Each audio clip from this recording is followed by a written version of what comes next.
Donc, je vous remercie d'être tous venus présents malgré les aléas climatiques. Et puis je remercie surtout Monique et Michel au nom du département de sociologie et de l'université d'avoir accepté de venir présenter leurs travaux aujourd'hui.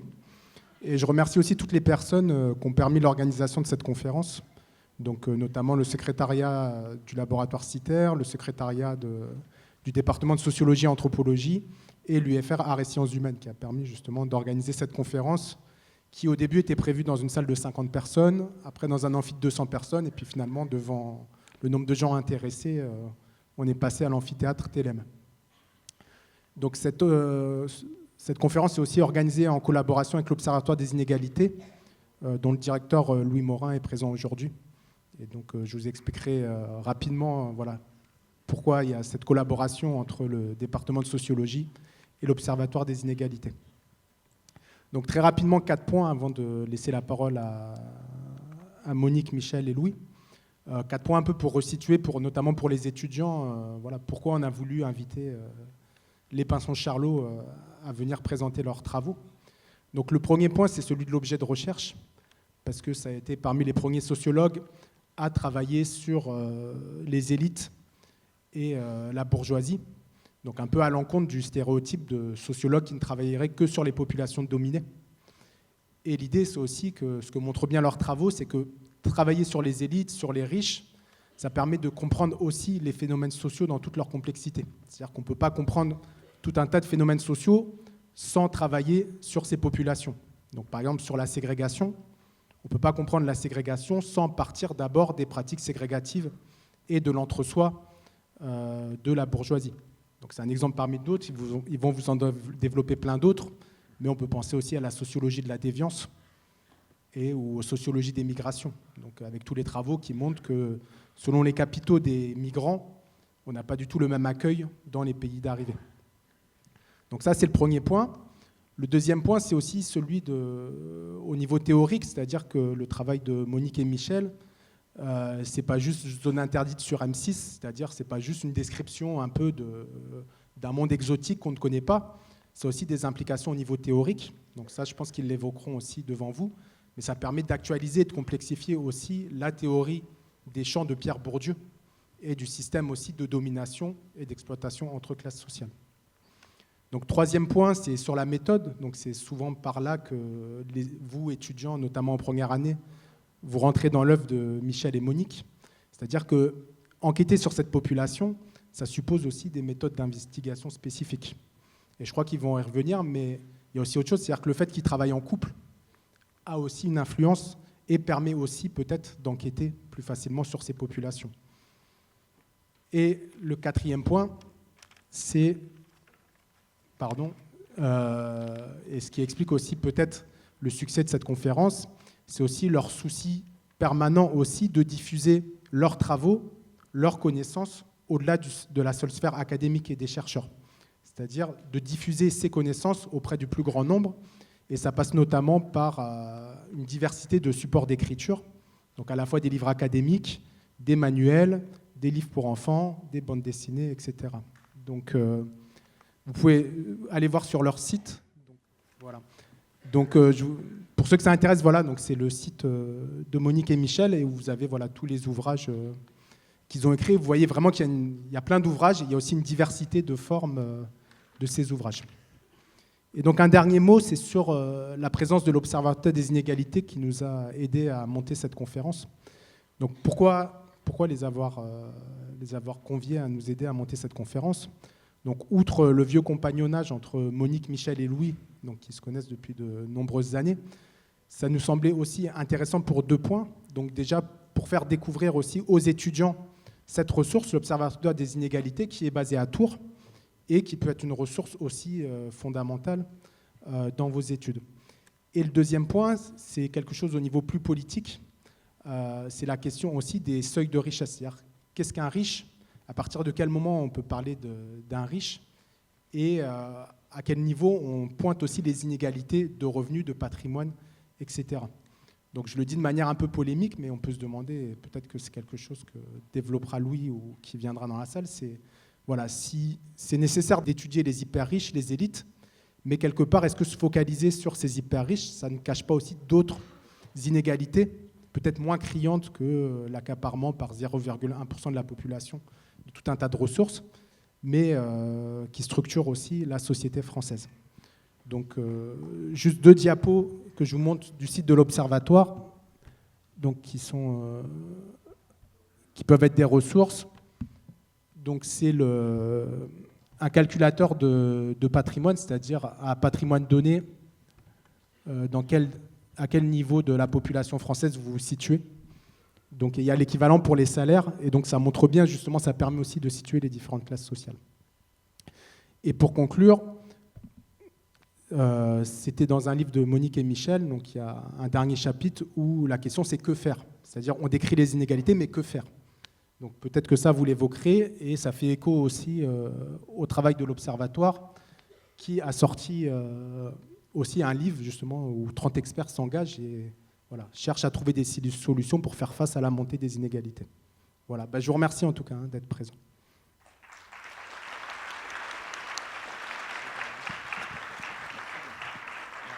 Bien, bonjour à toutes et bonjour à tous.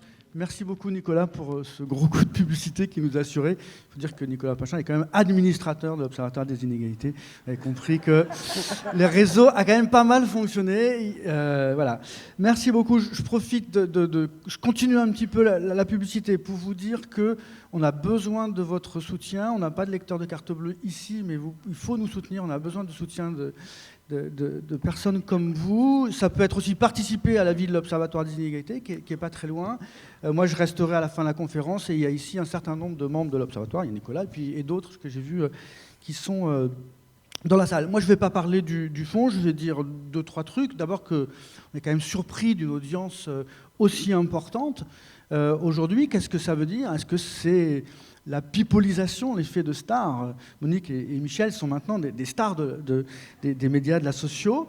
Ou est-ce que c'est un peu plus que ça? Est-ce que c'est aussi qu'il y a une préoccupation aujourd'hui croissante autour de la question des inégalités et puis de la super richesse? Puis peut-être aussi que ça marque le fait qu'il y a un intérêt pour la sociologie, pour comprendre notre société, pour d'autres formes de sociologie. Alors c'est vrai qu'avec... moi je forme un couple avec le couple, on pourrait dire ça, parce que je le connais depuis plus de 25 ans, et depuis plus de 25 ans on débat, on échange. J'ai à la maison un rayon entier de leurs livres, qui sont extrêmement producteurs. La première chose que je voudrais dire, c'est qu'il faudrait obliger tous les jeunes étudiants, et puis tout le monde, pas seulement les étudiants, mais pour avoir une licence de sociologie aujourd'hui, on devrait être obligé de lire Voyage en grande bourgeoisie. Voilà. C'est un livre tout à fait remarquable, qui dit plein de trucs sur la sociologie, bien au-delà de... Je sais que certains sont déjà plus ou moins obligés d'en lire des chapitres, mais de le lire en entier. Ça dit beaucoup de choses sur la sociologie. Et votre travail dit beaucoup de choses sur la sociologie en général. Il dit des choses de sociologue, et puis il dit aussi des choses sur les manques de la sociologie, notamment, vous racontez bien dans Voyage en grande bourgeoisie la façon dont vous avez été traité par une partie de la communauté des sociologues, et comment la sociologie se concentre, se focalise sur certains sujets, en particulier par exemple sur la pauvreté, et oublie toute une partie du champ d'études, notamment la richesse. Quand Monique et Michel Pinson-Charlot ne seront plus là pour nous parler des riches, qui restera-t-il? C'est effectivement bien plus compliqué de parler des riches, d'aller travailler chez les riches, que d'aller travailler chez soi-même. On est jeunes sociologues, alors on va faire la sociologie des bars, par exemple, parce que on y va dans les bars, donc on fait la sociologie des bars, que d'aller dans des terrains comme ça qui ne sont pas les nôtres, qui sont plus difficiles d'accès, mais où il y a aussi certainement des choses au moins aussi intéressantes à trouver. Et ça, je pense que c'est important. Alors, à la fois, pour terminer sur le fond, à la fois, je pense que c'est à la fois une chance et à la fois un risque, ce travail sur les risques. C'est vraiment une chance qu'il y ait des gens comme Monique et Michel Pinson-Charlot qui travaillent sur les plus riches. Enfin, ça nous permet de mieux comprendre la société. Je dis enfin, mais ça fait un petit peu de temps quand même qu'ils creusent ce sillon-là. Et ça devrait pousser des jeunes sociologues, dont certains sont dans la salle aujourd'hui, à se diriger vers cette voie, à travailler sur la question de la richesse, qu'est-ce que la richesse, comment vivent les riches, etc., les rapports entre les riches et les autres catégories de la population. Et comme l'a un peu dit aussi Nicolas, moi je pense qu'il y a des risques à se focaliser peut-être sur une super richesse. Il y a un risque dans notre société. Je pense qu'il faut comprendre les inégalités dans leur ensemble, et toute une partie de la population qui, en se focalisant sur les super riches, peut-être se dédouane de certaines formes de richesse. C'est un très vieux débat qu'on a ensemble sur le seuil de richesse, où ils se moquent de moi quand je dis qu'on entre parmi les 10% les plus riches à partir de 3 000 € par mois. Là, ils vont sourire, mais bon, alors qu'est-ce qu'on est? Alors, on n'est peut-être pas riche, mais en tout cas, c'est une question qui mérite d'être posée. Et puis, la question, enfin, de l'articulation du capital économique, qui revient souvent sur le devant de la scène quand on parle des riches, et du capital culturel, qui me semble aussi très important.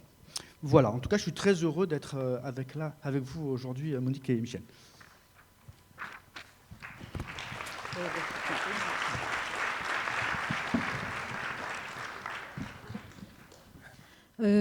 Bonjour et un grand merci à vous tous qui avez organisé cette rencontre.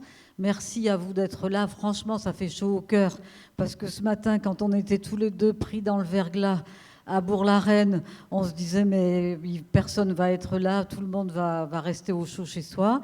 Donc 1000 merci, vraiment c'est super. Je ne sais pas si on sera à la hauteur du cadeau que vous nous faites, mais on va tout faire pour que ça se passe bien. Alors on va faire avec Michel un exposé assez court parce que notre sujet est tellement ample qu'on a préféré laisser de la place à vos questions.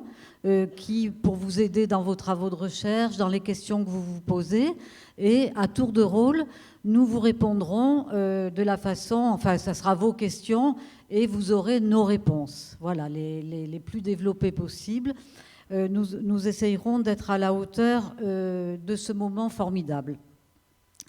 Alors, notre exposé, nous l'avons construit sur comment tous les deux pauvres...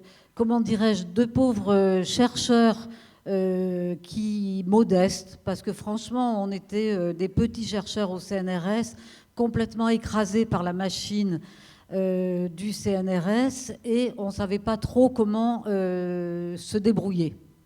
Et en 1986, tout d'un coup, un grand coup de colère dans notre vie s'est produit.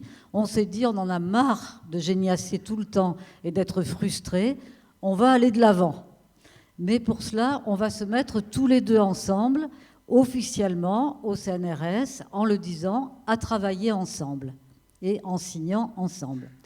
Et cette décision s'est prise en 1986, à un moment où se mettaient en place les réflexions pour la commémoration du bicentenaire de la Révolution de 1789. Nous pressentions que cette commémoration allait être instrumentalisée par le pouvoir socialiste. François Mitterrand était alors président de la République. Nous étions persuadés que la République instaurée par la bourgeoisie contre la noblesse avait été en réalité utilisée pour fonder une nouvelle aristocratie de l'argent.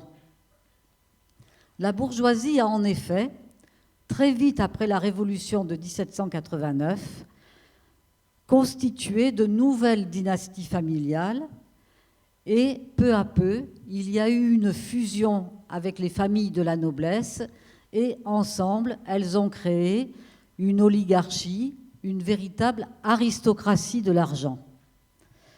En effet, la famille, vous avez bien entendu que je parlais de dynastie familiale, en effet, la famille et sa reproduction dans le temps long des générations permet la construction de dynasties qui vont assurer la transmission des richesses, des patrimoines et des pouvoirs au sein de la famille.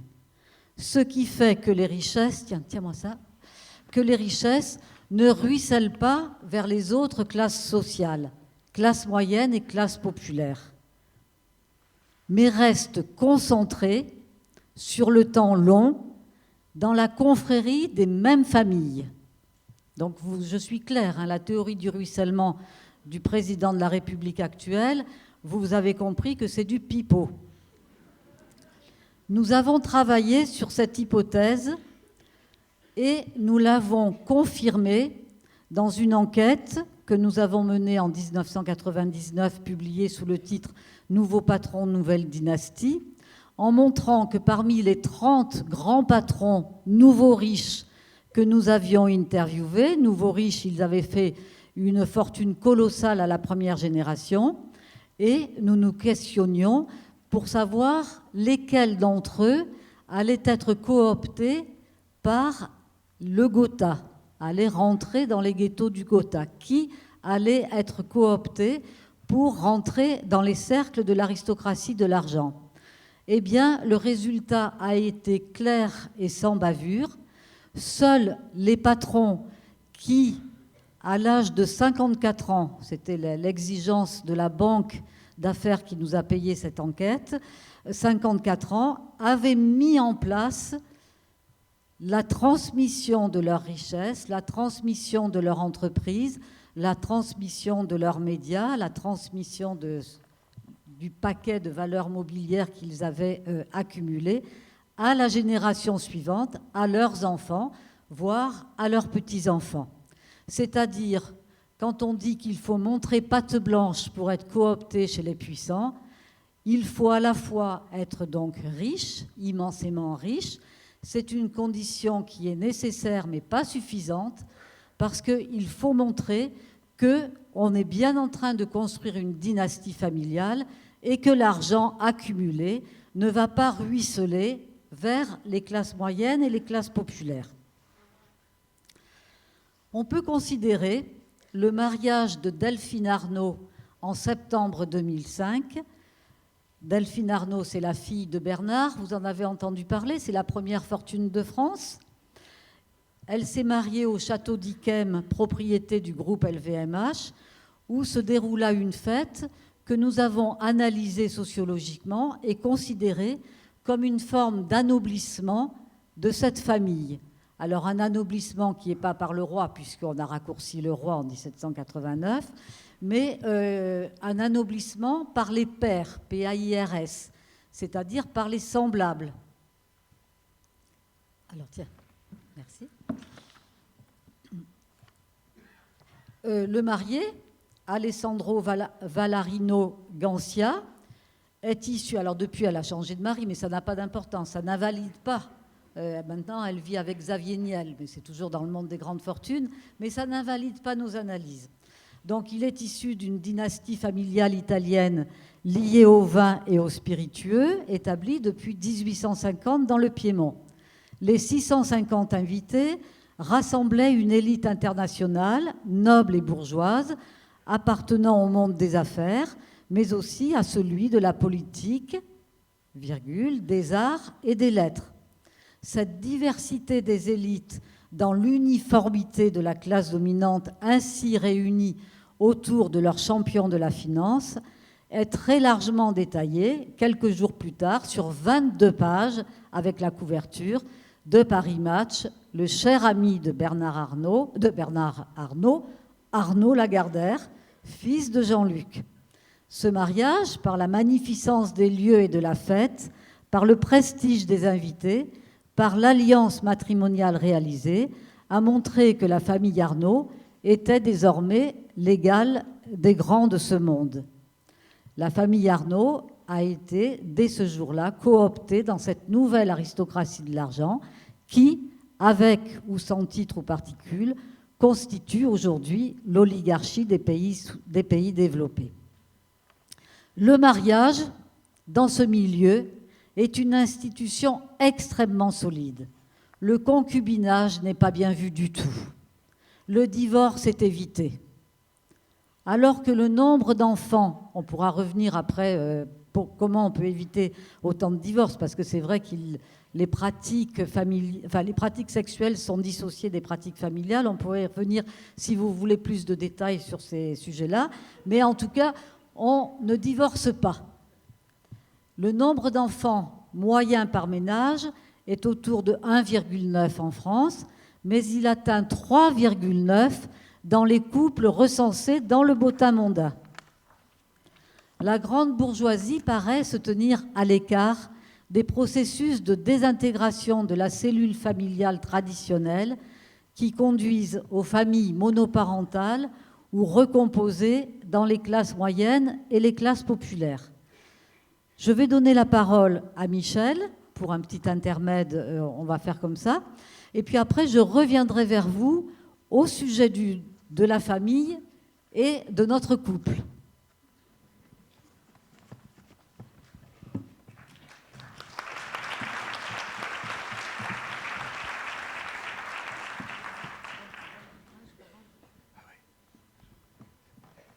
Bon, donc vous allez avoir un petit intermède.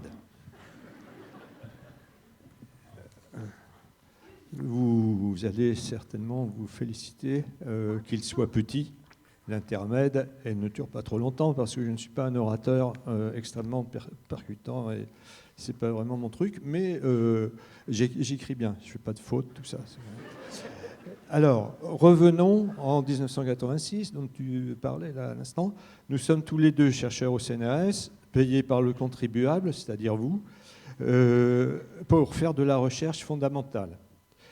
Silence récurrent sur les rapports de domination.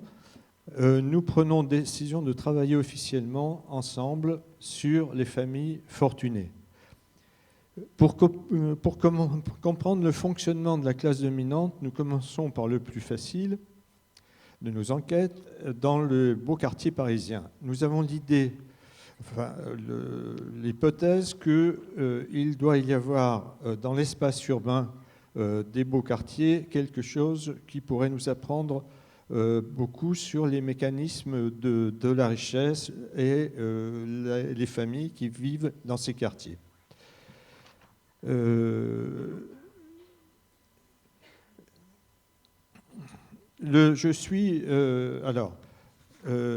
voyez pourquoi ils prennent beaucoup plus volontiers Monique à la télé que moi. Ouais. Bon, c'est. Hein? Oui, justement, timidement, je n'étais pas fait pour être dans une telle situation qu'à l'instant, mais j'espère que vous ne serez pas trop... vous n'en voudrez pas trop. Il y a des raisons à ces problèmes de timidité et d'assurance de soi. C'est les origines sociales. Là, ce n'est plus seulement la question de la richesse qui intervient, il s'agit du capital culturel, de la connaissance, de beaucoup de faits qu'on ne va pas détailler ici. Mais moi, qui suis fils d'un ouvrier métallurgique dans la métallurgie des Ardennes, mon grand-père, que je n'ai pas connu malheureusement, mais était aussi ouvrier, il y a une filiation qui n'est pas tout à fait celle des grands de ce monde, pour la plupart des grands. Hein. Donc ces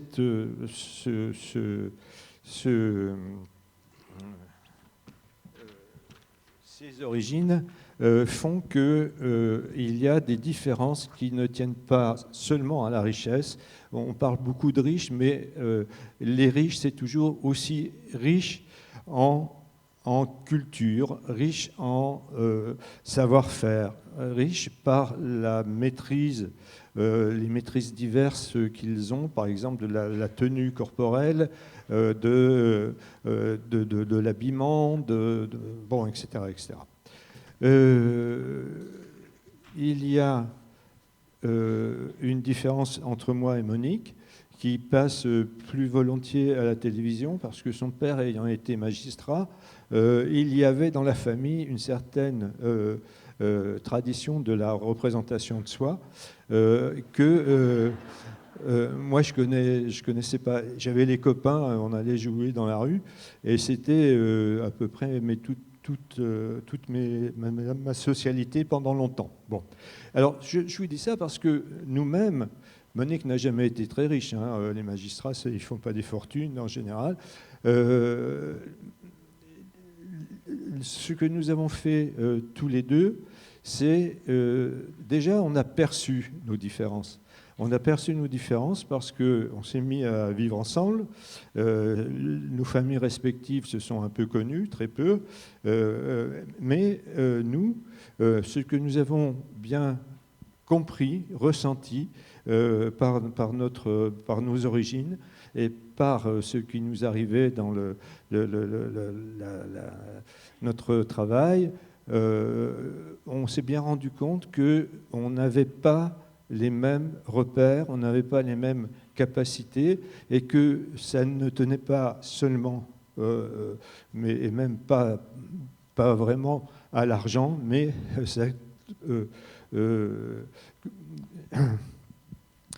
ça venait donc des origines, de l'héritage, qui peut être positif, qui peut être beaucoup moins positif, et que cet héritage n'est pas fait que d'argent, mais aussi de savoir, de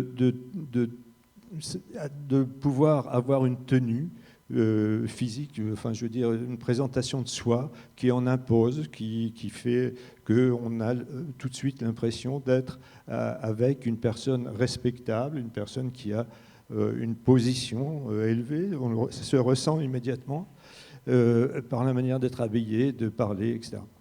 Donc nous avons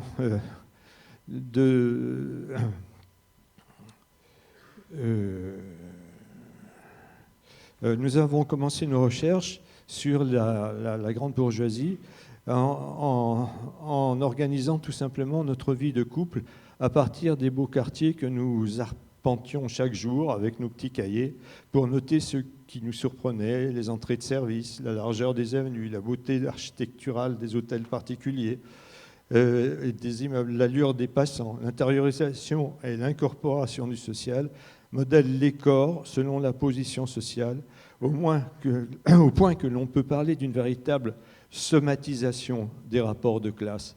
C'est-à-dire que dans les rapports de classe, il n'y a pas seulement l'argent, certes c'est essentiel, c'est très fort, la richesse matérielle, mais il y a une somatisation, ça passe dans les corps, ça passe dans les manières de se tenir, ça passe dans l'élocution, et c'est très difficile, sinon impossible, de rattraper le temps perdu pour l'acquisition de ces formes dominantes, et donc les différences et les inégalités sont à la fois matérielles et immatérielles, d'une certaine façon, et ce qui fait que ça continue, ce qui fait qu'aujourd'hui, on est devant...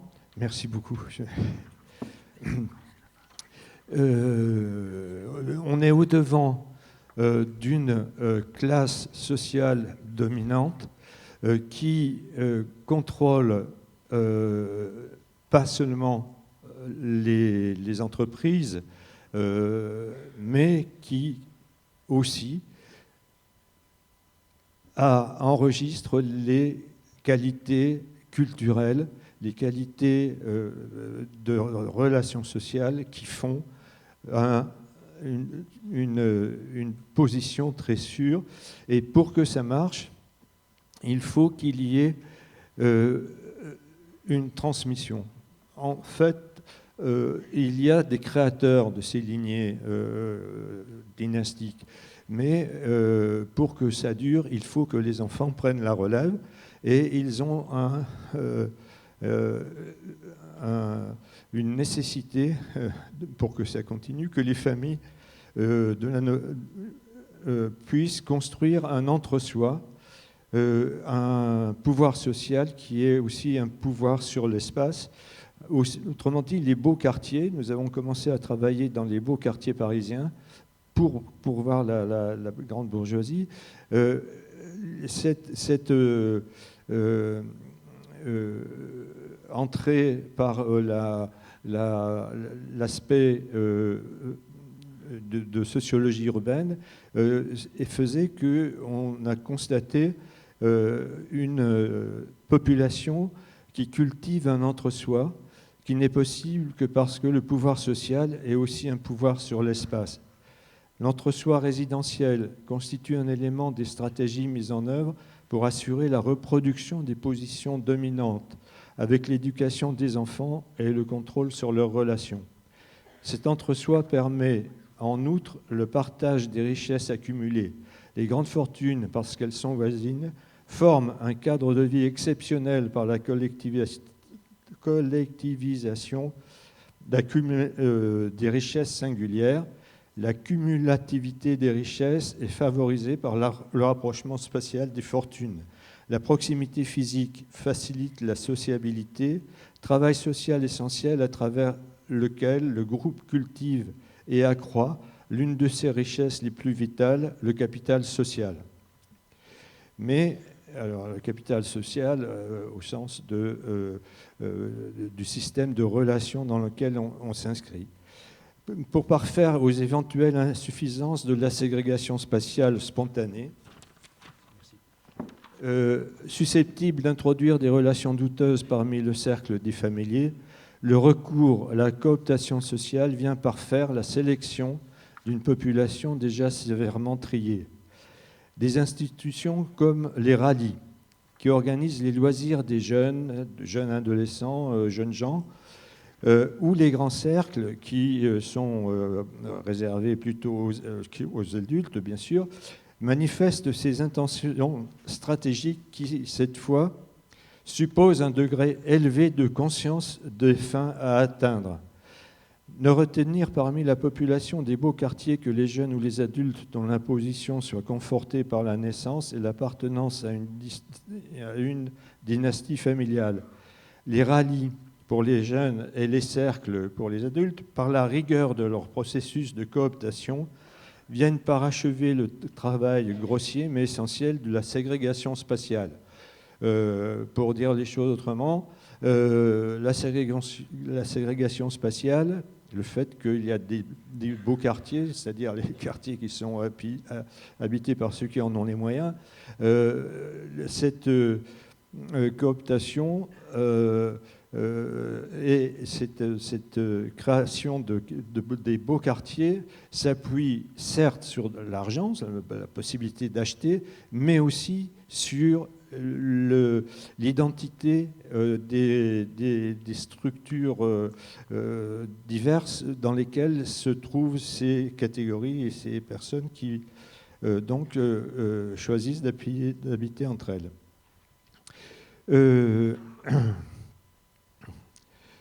C'est volontairement que je ne donne pas plus de précisions sur les rallyes et les cercles, compte tenu du fait que nous avons choisi de ne pas être trop long, ce que je fais peut-être maintenant, dans cet exposé préliminaire pour répondre à vos questions.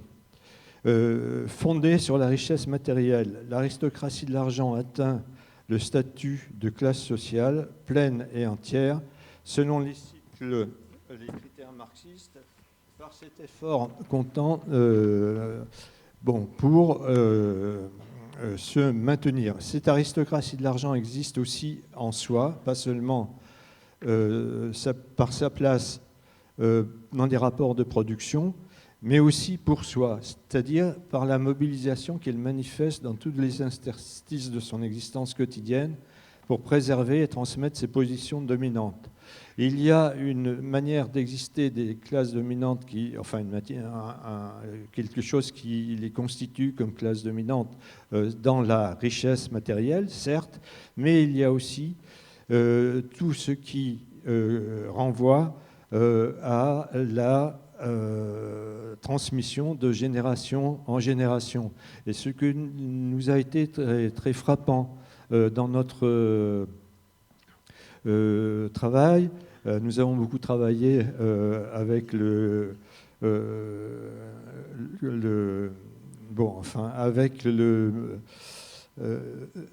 botamondain Et avec cette consultation, on voyait très bien la construction des familles et des mariages dans la haute société. Il y a une volonté de transmettre à la génération suivante qui explique beaucoup les aspects de regroupement dans l'espace, mais aussi, par exemple, de transmission du savoir-faire, du savoir-être, ne serait-ce par exemple que dans les affaires. Et on a eu dans l'un de notre travail, là, on a eu la description un peu détaillée de ce qui se passait pour l'été pour les enfants d'un très grand homme d'affaires qui faisait venir ses enfants l'été dans des stages organisés par le directeur financier d'une entreprise de 200 000 salariés, qui leur faisait personnellement, les 5-6 héritiers qu'il y avait dans la famille, de leur donner les clés et les moyens de prendre la succession. Dans cette approche d'une classe mobilisée pour défendre ses intérêts, nous avons tenu donc ensemble deux dimensions, celle de l'exploitation et celle de la domination. Et pour cela, nous nous sommes appuyés sur la théorie marxiste et sur le système théorique élaboré par Pierre Bourdieu.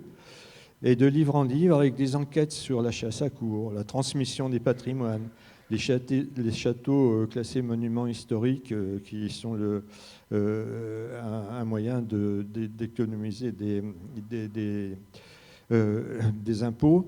Les millionnaires de l'auto, nous sommes efforcés de prendre par tous les bouts la mobilisation d'une classe sociale dont les membres monopolisent les titres de propriété, qu'il s'agisse des entreprises, des médias, de l'art et de la culture, des valeurs mobilières.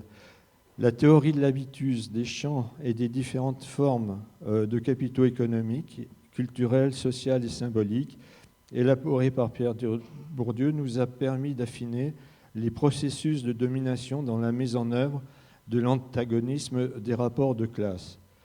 Il nous a fallu attendre l'heure de la retraite en août 2007, retraite où, bien entendu, nous sommes très favorisés pour travailler parce que nous avons beaucoup de temps devant nous, enfin pas tant que ça finalement, pour compléter nos analyses par l'intégration dans notre travail du champ économique et du champ politique.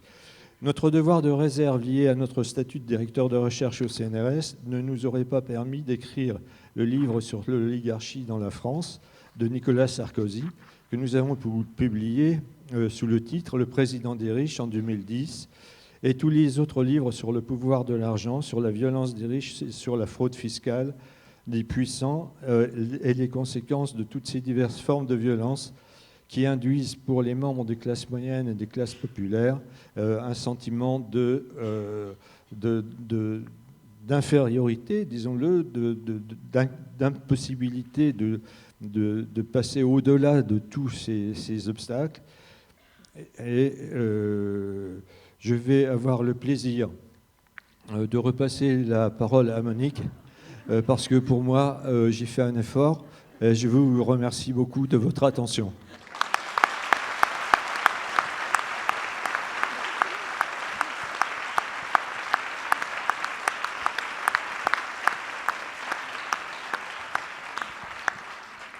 Alors donc, je vais faire la conclusion, mais ça nous a paru important d'insister sur l'aspect de la famille et de la captation par des dynasties familiales des différentes formes de recherche, des différentes formes de richesse, excusez-moi, parce que c'est un sujet qui est peu présent, qui n'est pas du tout présent, bien sûr, dans les médias des patrons du CAC 40, mais qui est essentiel pour comprendre que on est face à des rapports antagoniques de classe. Alors, comment se fait-il que le couple ici présent, représenté par Michel et moi devant vous, a pu pénétrer, si je puis dire, a pu faire de l'entrisme à la manière des trotskistes dans les familles les plus riches de France. Eh bien, nous pensons que le fait de nous être présentés en couple, c'était finalement nous conformer aux règles implicites du groupe qui valorise, comme nous vous l'avons dit et redit au cours de cet exposé, valorise l'institution familiale comme institution centrale et décisive dans les processus de reproduction de la position sociale. Le recours systématique à ton annuaire préféré, le bottin mondain, pour savoir qui est qui, est tout à fait significatif de cette disposition d'esprit qui accorde une importance décisive à la dimension familiale de l'identité personnelle. Vous êtes d'abord un représentant de votre lignée. Que cette lignée soit modeste, dans le cas des chercheurs, n'interdit pas une présentation de soi qui intègre la dimension familiale et qui autorise une connivence plus immédiate. Le chercheur n'est plus alors seulement perçu comme travailleur intellectuel, voire un fonctionnaire, dont l'absence de référent familial inciterait les interlocuteurs à une certaine réserve. Finalement, dans ces milieux, pour ne pas être perçu comme une fonction, directeur de recherche au CNRS, mais comme une personne, il faut au moins être deux.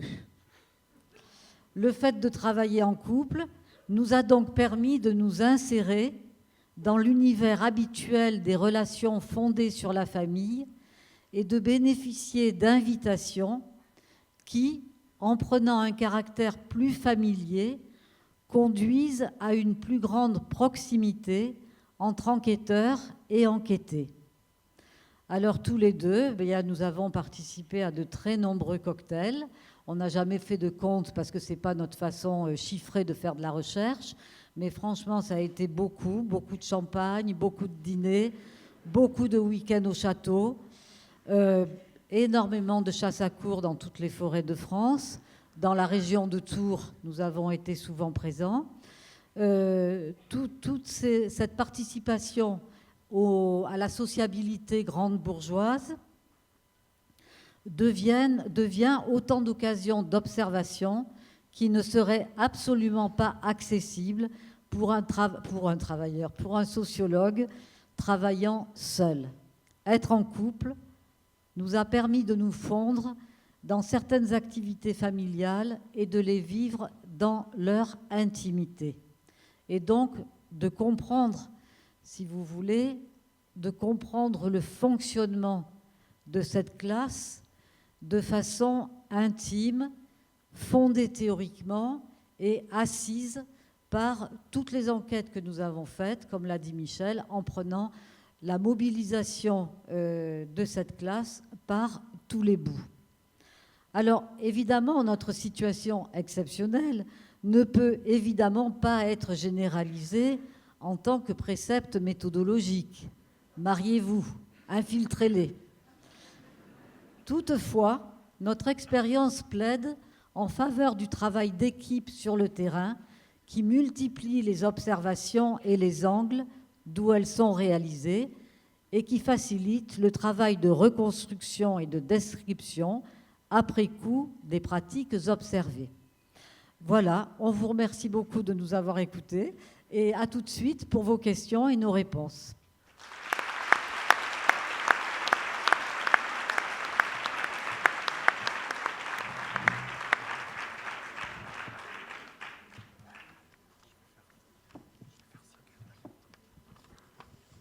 Donc je vais faire circuler Donc merci beaucoup, encore une fois. Je vais faire circuler le micro dans la salle pour ceux qui ont des questions. Donc les étudiants, vraiment, n'hésitez pas, si vous avez des... Soyez pas timides. Sinon, on peut continuer à parler, il n'y a pas de problème.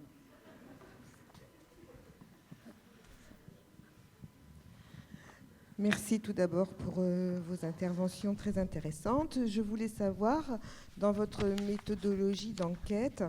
Est-ce que vous pouvez parler plus fort parce qu'on est un peu... Voilà, merci. Alors, dans votre méthodologie d'enquête, vous aviez décidé d'infiltrer la bourgeoisie pendant combien de temps avant de révéler qui vous êtes vraiment au niveau de la population en général?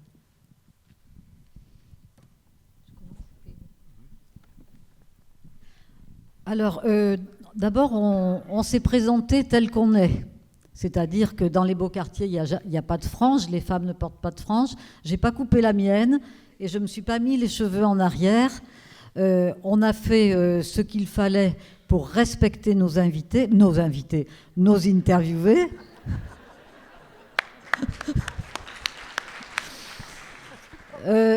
Mais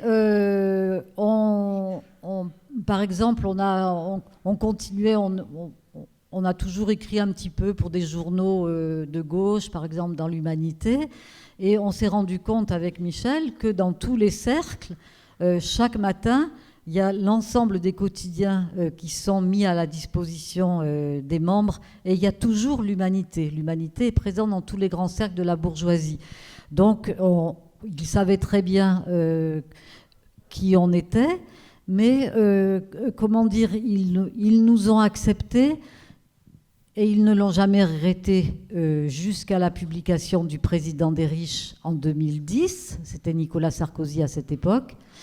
Ils ne l'ont jamais regretté parce que, au fond,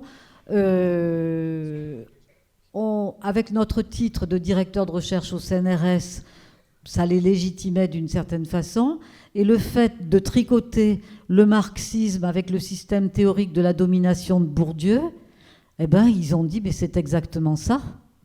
C'est-à-dire, ils ont apprécié qu'on ne soit pas hagiographique et ils ont apprécié d'avoir, ils nous disaient, nous, on a le sens pratique pour être dominant et défendre nos intérêts. Ça, vous pouvez compter sur nous. D'ailleurs, on ne se faisait pas d'illusions autrement. Mais ce que vous nous avez apporté, c'est cette espèce de recul, cette espèce de distance qui fait que, ben oui, ils se sont dit, c'est exactement ça.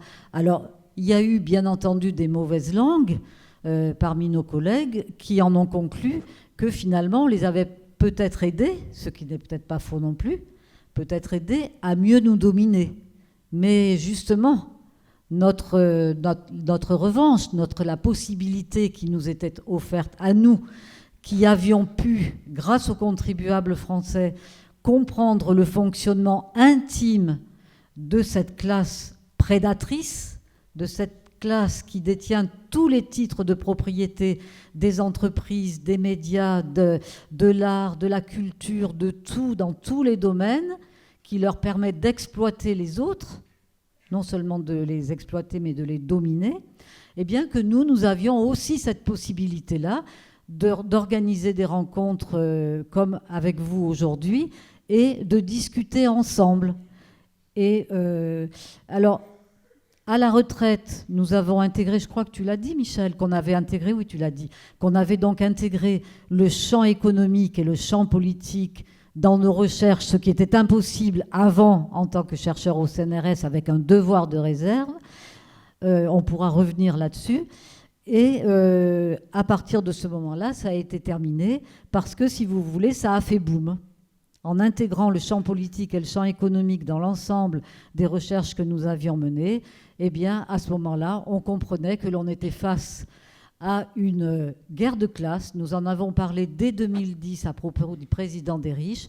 Une guerre de classe, plus la lutte de classe, une guerre de classe que les riches mènent contre les peuples.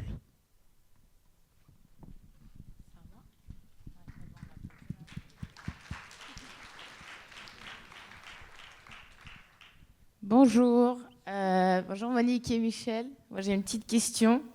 Est-ce que lors de ces rencontres avec... C'est moi.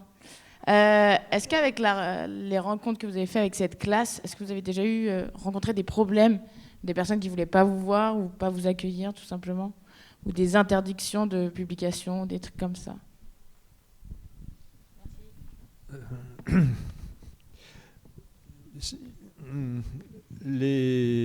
D'interdiction nette et immédiate, non. Il fallait beaucoup de diplomatie pour pouvoir accéder à ces personnes et leur faire admettre l'idée d'un entretien. Je dois dire que ce qui nous a beaucoup aidé, c'est que nous avons été très progressifs dans notre travail, au sens où le premier, ça a été dans les beaux quartiers, qui a commencé sur le thème. Dans les beaux quartiers, et ce livre n'est pas un livre politiquement critique par rapport à la haute société, mais une explication des raisons pour lesquelles les grands bourgeois habitent dans des quartiers qui sont des espèces de ghettos de la haute société. Il y a une concentration qui est remarquable quand on voit où habitent les membres des grands cercles parisiens comme le Jockey Club, par exemple. Ce sont des lieux, ces cercles de cristallisation de la haute société. Eh bien, on regarde où ils habitent, c'est dans les mêmes quartiers de l'ouest parisien, de quelques communes comme Neuilly, qui sont leurs fiefs, qui sont leurs lieux de résidence. Donc je dis ça. Alors là, ça marchait bien, il n'y a pas de problème. On disait finalement rien de bien critique à leur égard, mais on mettait en évidence un comportement social qu'ils acceptent tous. Enfin, oui, on veut vivre entre nous. Ils nous le disaient clairement. Ils n'ont pas de réticence à reconnaître que il leur est très difficile d'aller dans certains quartiers populaires, d'avoir comme voisins des gens qui ne sont pas de leur monde, et quelque chose qui les gêne. Et ça, ils le reconnaissent volontiers. Donc nous, en commençant comme ça, on s'ouvrait des portes parce qu'on avait fait un premier livre sur le thème qui était quelque chose qui leur convenait. Et ça leur convenait si bien qu'à Neuilly, on nous a raconté, enfin certains d'entre eux, qu'il y avait un jeu de société, parce qu'on avait dit, on fait des entretiens, des entretiens, donc on va dire ce que vous avez dit, mais on peut vous assurer de ne pas être reconnu en mettant un pseudonyme. Alors, ils ont lu le bouquin et on nous a appris un peu plus tard qu'il y avait eu un jeu de société qui se développait à Neuilly. C'était de reconnaître les personnes interviewées en lisant notre bouquin, en disant « Ah, lui, c'est... Attends. Ah, c'est Paul, par exemple. » Et il y avait une façon... il y avait une espèce de... donc, au début... on n'avait pas de difficulté, mais petit à petit, ça s'est développé parce que nous avons été plus au fond des choses, quoi. Juste, on peut rajouter une seule et unique chose à ce qu'a dit Michel, c'est que on s'est fait recommander. Au départ, notre directeur de laboratoire, Paul Rendu, qui est issu d'une grande famille de Neuilly, nous a permis de faire des entretiens de sa famille. Et puis après, au fur et à mesure qu'on faisait des entretiens, chaque fois, on demandait « Ah bien, vous avez parlé de telle personne, on aimerait beaucoup l'interviewer. Est-ce que vous pouvez nous recommander ?» Donc, si vous voulez, il ne pouvait pas y avoir de rejet, puisque chaque fois, la personne ne pouvait pas dire non à son ami, elle l'aurait désobligé. Et puis, moi, j'ai trouvé, pour la noblesse, j'ai trouvé une amie de Lozère qui avait épousé un membre de l'aristocratie parisienne et qui, pareil, a accepté de nous recommander. Et petit à petit, avec Michel, on s'est constitué un capital social absolument fabuleux, incroyable, extraordinaire. Mais si vous voulez, on était toujours comme deux acrobates. Chaque fois, on se disait tombera pas. C'était pas du tout. Et puis il y a un jour où on s'est écroulé.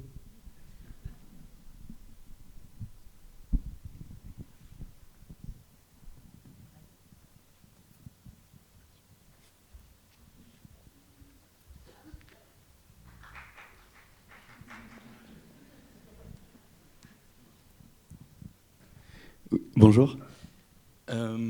Moi, ma question apporte sur le fait que tout à l'heure, vous parliez des cooptations, par exemple, des nouveaux grands patrons dans ces cercles-là de la bourgeoisie. Moi, je voulais savoir dans quelle mesure, justement, cette grande bourgeoisie-là a un intérêt à élargir cet entre-soi qui existe déjà.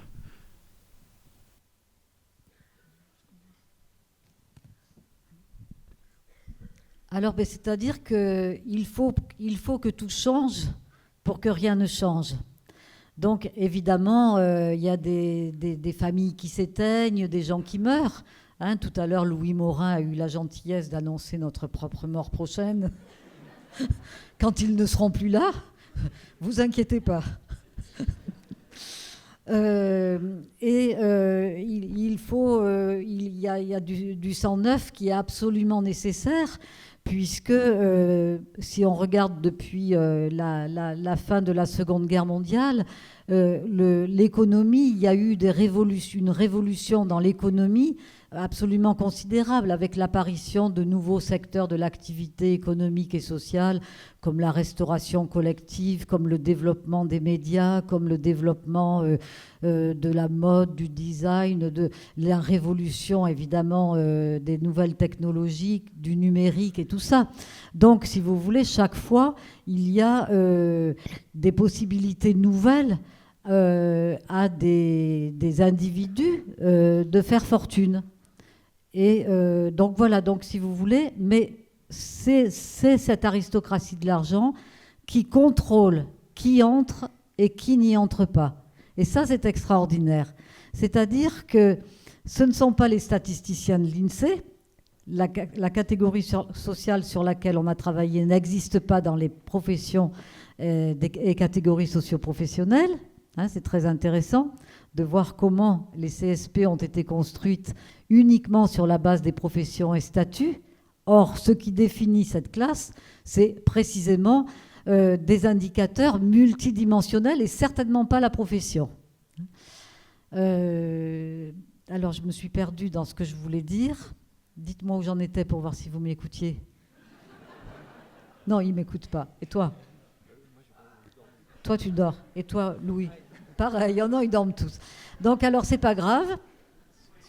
Ce qu'il y a d'extraordinaire, c'est que ce n'est pas les statisticiens ni les sociologues qui définissent qui fait partie de cette classe possédante, de cette classe propriétaire, de cette classe qui détient tous les moyens de production, qui est la classe qui est du bon côté dans les rapports antagoniques de classe. C'est elle-même qui le fait. Et donc, avec Michel, on a pu avoir des entretiens très longs au Jockey Club, au Cercle de l'Union Interalliée, à l'Automobile Club, au Travelers Club. Enfin bref, racontez-nous les dernières séances d'examen des candidatures. Et là, c'était passionnant parce qu'on avait la personne qui était candidate, on avait les parrains, qui avait parrainé cette candidature. Puis, alors on n'assistait pas à la séance, mais c'était rapporté par nos interviewés. Et donc, on nous racontait les arguments qui avaient fait que la personne avait été acceptée ou qu'au contraire, elle avait été blackboulée. Parce qu'à la fin, il y a un vote avec des boules noires et des boules blanches. Et si jamais, je crois, s'il y a une boule noire, on est très vite blackboulé s'il n'y a pas le consensus et l'unanimité.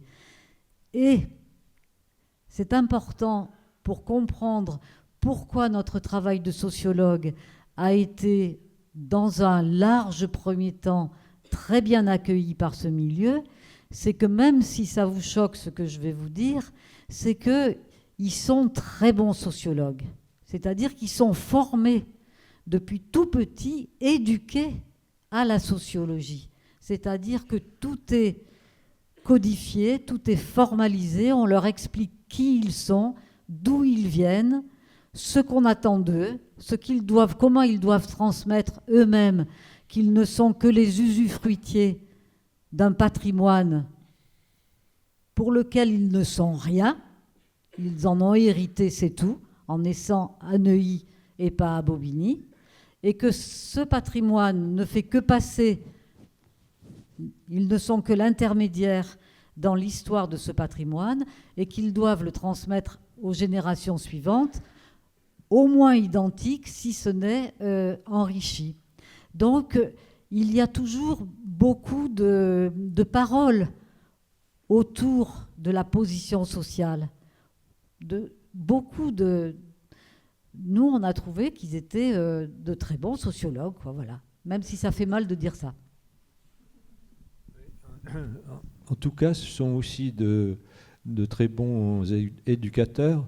Et je me souviens d'une promenade dans un château du XVe siècle avec le propriétaire, et qui nous parlait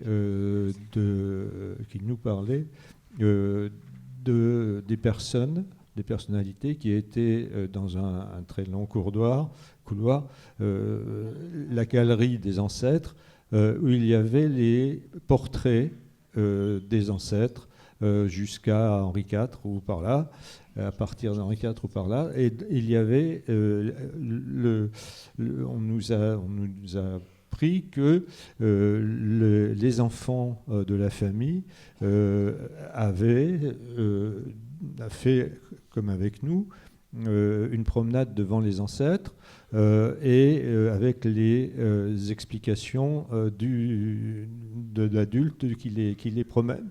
Et c'est quand même quelque chose qui sort de l'ordinaire.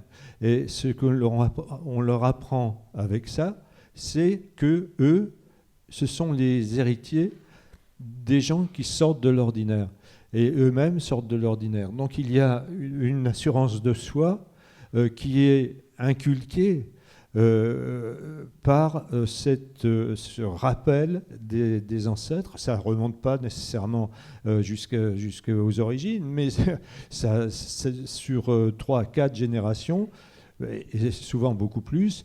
Bon, ça compte, par exemple, les Rothschild, ça ne remonte qu'à fin du 18e.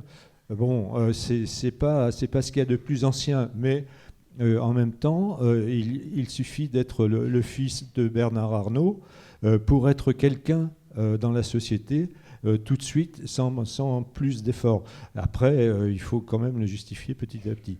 Donc ce que je veux dire, c'est que la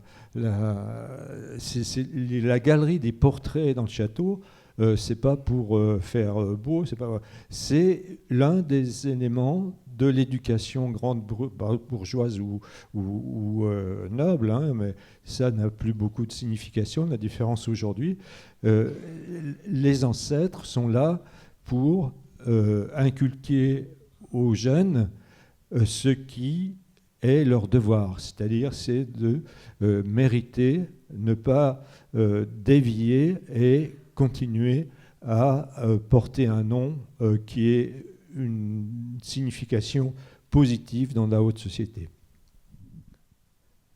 Oui, bonjour, et vive la sociale. Ma question, y a-t-il une influence de l'Église catholique parmi la bourgeoisie, puisque vous nous parlez de mariage et tout ça pour la reproduction de cette classe sociale? Merci. Alors, concernant, je ne vais pas répondre sur les catholiques seuls, mais je vais répondre sur la place de la religion dans cette classe sociale. Alors, pour vous mettre en appétit, je dirais que la religion est une variable secondaire dans cette classe sociale par rapport à la variable principale qui est la classe sociale. C'est-à-dire qu'un individu, avant d'être caractérisé par sa prise de position religieuse, est avant tout caractérisé par le fait qu'il est de cette classe sociale, qu'il en est un représentant, et c'est ça qui est le plus important.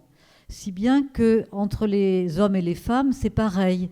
Là, il y a moins de différence dans ce milieu entre une femme et un homme, parce que comme on se marie au sein de la même confrérie des grandes familles, la femme arrive au mariage avec un capital économique, un capital culturel, un capital social et un capital symbolique, et qu'en réalité, ce n'est pas deux individus qui s'épousent, c'est deux familles et deux réseaux. Hein, c'est très à la François Mauriac, hein, c'est toujours parfaitement d'actualité. Et donc, la religion nous est apparue dans nos enquêtes comme une variable importante, mais secondaire par rapport à la variable principale. Et on peut donner des preuves de cela. C'est que dans les écoles de la bourgeoisie, par exemple à l'école des Roches ou au Roset en Suisse, enfin dans toutes les écoles de la bourgeoisie, eh bien, il y a des cours de religion qui font venir un prêtre catholique, un pasteur protestant, un imam, un rabbin, comment on appelle ceux qui n'ont pas de religion, agnostique? Non, comment on dit? Libre penseur. Bon, vous voyez, parce que plus tard, vous, les jeunes de l'école des Roches, vous êtes appelés aux plus hautes responsabilités à l'échelle internationale, et donc la religion ne doit pas être un handicap. Vous devez toujours vous sentir l'égal de tous les puissants de la Terre, de tous les exploiteurs de la Terre, de tous les dominants de la Terre. Est-ce que j'ai été claire dans ma réponse? Parfait. Bonjour. Ma question va peut-être un peu s'éloigner du sujet, mais à de nombreuses reprises, vous avez insisté sur le fait que c'était ces personnes-là qui détenaient les médias. Et donc, je voudrais vous poser la question suivante. Dans quelle mesure, dans ce contexte-là, peut-on parler de liberté de la presse ?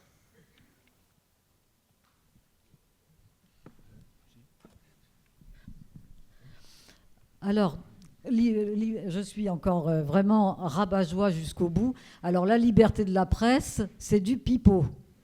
Vraiment du pipeau. On est...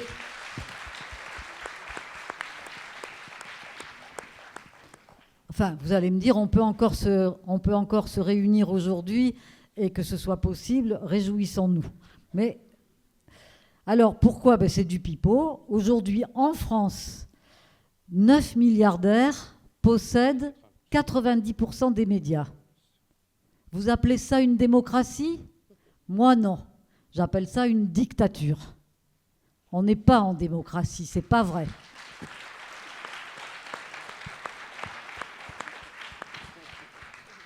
Et donc, ça a des répercussions. Votre question n'est pas du tout à côté de la plaque, elle est extrêmement centrale, parce qu'aujourd'hui, dans cette guerre de classe que mènent les plus riches contre les peuples et les pauvres, ils ont mis au point, c'est plus du tout avec le canon et la mitraillette que ça se passe, ils ont mis au point de nouvelles armes, des armes financières, en enlevant maintenant l'argent, la machine à billets peut fonctionner. Ça n'a plus à être convertible sur les réserves d'or. Hein, depuis le 15 août 1971, la planche à billets peut marcher comme elle veut, tant qu'elle veut. Et du coup, l'argent a muté. L'argent de moyen d'échange entre les êtres humains est devenu une arme de domination de ceux qui maîtrisent cette planche à billets. Ils ont conçu de nouvelles armes avec les neurosciences, avec l'évolution scientifique, en articulant la propriété des médias à l'évolution des neurosciences. Aujourd'hui, ils ont mis des armes de corruption de nos cerveaux à travers de la corruption idéologique et de la corruption linguistique. Est-ce que vous avez fait des analyses de comment il parle, le nouveau président de la République ? Comment, dans la même phrase, il dit blanc et noir. Dans le même paragraphe, il se contredit. Il dit des choses contradictoires.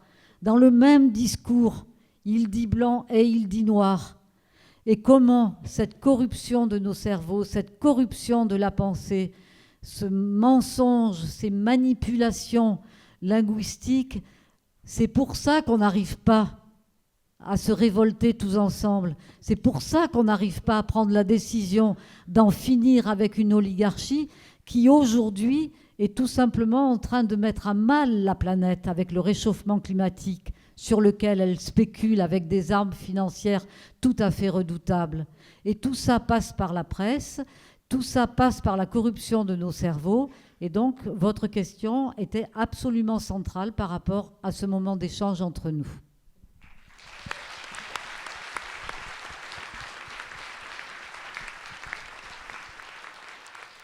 Bonjour, vous qui connaissez très bien les riches, vous donnez l'impression que les choses ne peuvent pas changer, qu'elles sont immuables.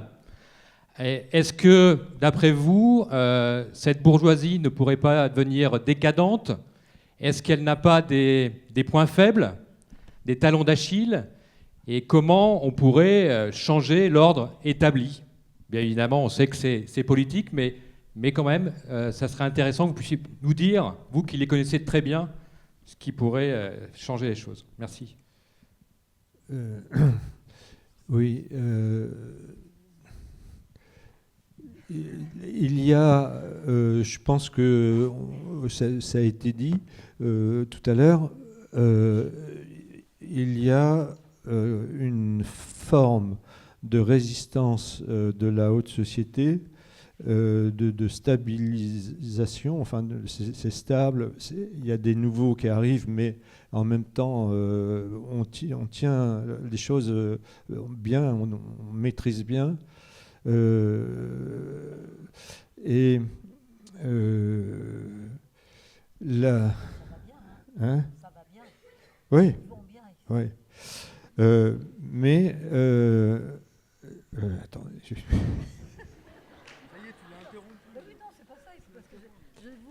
Ton aide. Oui. Bon, donc, non, on va faire tous les deux. Oui. Alors, donc, il dit, mais si les bourgeois devenaient décadents, parce qu'il prend ses rêves, il a le droit de rêver, de désirer. Oui. Eh bien, nous, non. On va montrer que pas du tout. Oui. Hein, alors, à un moment, ils ont coopté Nicolas Sarkozy. Puis, ils ont demandé à Hollande de poursuivre le job, aidé par un jeune requin de la finance qui a été le poids lourd du quinquennat de Hollande, un jeune appelé Emmanuel Macron. Hein, parce qu'Emmanuel Macron, c'est lui qui est à l'origine du CICE, c'est lui qui est à l'origine du pacte de responsabilité. Et ils se sont entendus à un moment donné pour que celui qui avait fait le job prenne la suite.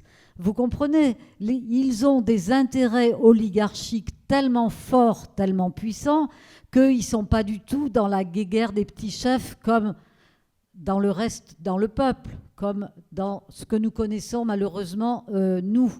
Là, toujours divisés, on n'arrive pas à s'unir, il y a toujours... voilà. Eux, ils mettent en scène des fausses divisions pour mieux servir les intérêts de l'oligarchie. Aujourd'hui, cette oligarchie, elle est drôlement forte parce qu'elle est en train de détruire les États-nations à travers les multinationales. Excuse-moi, parce que j'ai tout ça dans ma petite tête. Hein. Mais reste de... Ah, tu es fatigué. Bon, qui sont les 8 les plus riches de la planète? Vous le savez, c'est 6 Américains. Sur les 8, 6 Américains qui sont tous à la tête de multinationales, Facebook, Google, Amazon, Apple et tout ça, qui détiennent ces 8 plus riches à la tête de multinationales, c'est-à-dire avec des actionnaires qui ne veulent plus des États-nations, c'est des obstacles, qui ne veulent plus du politique, qui ne veulent plus de la démocratie. Et pour ça, je vous invite à chercher sur Internet. Par exemple, vous pouvez lire la présentation de la trilatérale par un sociologue qui s'appelle Michel Crozier, et vous verrez ce qu'il dit de la démocratie des États-nations. C'est ça qu'il faut éliminer. C'est ça les obstacles pour que le renard soit enfin libre dans le poulailler planétaire. Et donc ces 8 les plus riches possèdent autant que la moitié la plus pauvre de l'humanité. Est-ce que vous vous rendez compte? Jamais dans l'humanité, dans l'histoire humaine, on est arrivé à de tels niveaux de concentration. Et je le dis et je le répète, cette oligarchie veut et fait la destruction des États-nations. Alors là, j'ai donné l'exemple de ces multinationales, mais je pourrais parler des tribunaux arbitraux. Il y a des centaines de tribunaux arbitraux qui existent déjà. On a manifesté contre le TAFTA, mais on nous a imposé le CETA. Et puis, ces tribunaux arbitraux, ils existent, ils fonctionnent. Les multinationales attaquent les États, notamment les États pauvres, et gagnent tout le temps. Et ça leur fait de l'argent en plus. Donc, cher monsieur, pour la décadence, on en reparlera dans quelques années, quand on sera au paradis ensemble. Juste, Monique, si je peux me permettre. Non, mais il me semble que dans la question qui t'était posée, il n'y avait pas simplement ça. Il y avait aussi, là on fait désespérer un peu Thélème et Tours dans son entier. Qu'est-ce qu'on peut faire? Je crois, si je ne me trompe pas, que dans la question, il y avait, ok, c'est très bien de nous dire ça, mais qu'est-ce qu'on peut faire? Comment contrer quels sont nos moyens de mobilisation pour réagir par rapport à ça? C'est peut-être élémentaire et peut-être pas raisonnable, mais moi, il me semble qu'il ne peut pas y avoir de société juste et honnête si il y a le système du capitalisme pour organiser les entreprises, pour faire circuler des moyens financiers, etc. La finance, ce n'est pas le capitalisme. Le capitalisme, c'est la propriété privée de l'essentiel des richesses du monde. Le système capitaliste, c'est l'accaparement du produit des peuples, des pauvres et des moins pauvres, des cadres aussi, etc. Bon. Mais c'est l'appropriation massive du travail d'autrui qui est gelé, c'est le cas de le dire, dans le capitalisme que nous connaissons aujourd'hui, que nous voyons aux États-Unis, que nous voyons en Europe et dans d'autres pays. Et donc, disons que c'est pas très réjouissant de dire ça parce que ça sera extrêmement dur, mais on ne peut, je ne vois pas comment un régime social honnête, généreux, puisse vivre avec l'accaparement par une minorité de la plus grande partie des richesses déjà accumulées par le travail, d'une certaine façon, de leurs ancêtres, mais surtout par le travail des peuples qui ont été à l'origine de ces enrichissements. C'est ça qui permet d'avoir des pouvoirs par la création de police, d'armées, etc., qui maintiennent un ordre, mais un ordre qui est fondamentalement injuste.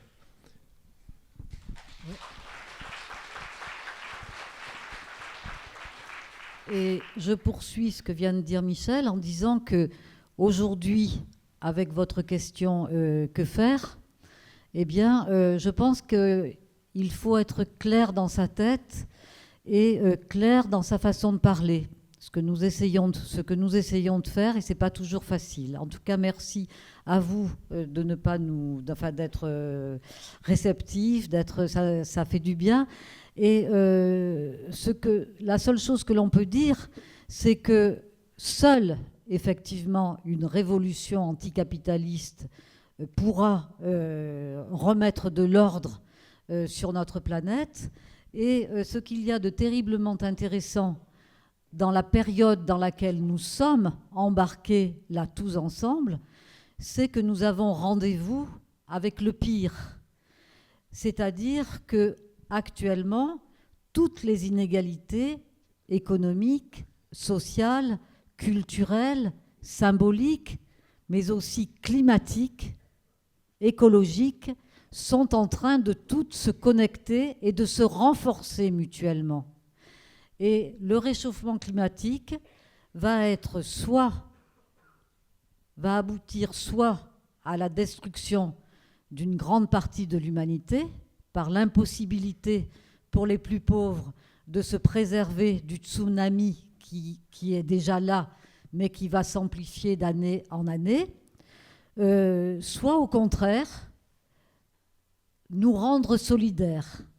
C'est aussi encore la première fois dans l'histoire de l'humanité que la planète est promise à sa destruction par les riches prédateurs, par les humains, par ceux qui polluent, par ceux qui veulent du fric, toujours plus de fric, et qui, pour leur profit à eux, sont prêts à détruire la planète. Alors quand même, quand on dit des choses comme ça, je pense qu'il n'y a personne dans la salle qui va contredire une parole pareille, parce qu'elle est avérée, elle est scientifiquement prouvée. Et qu'est-ce qu'on fait? Que faire? Si on n'est pas à la hauteur de ce rendez-vous-là, alors que vont penser les autres générations de nous? Que même nous, on va penser de nous?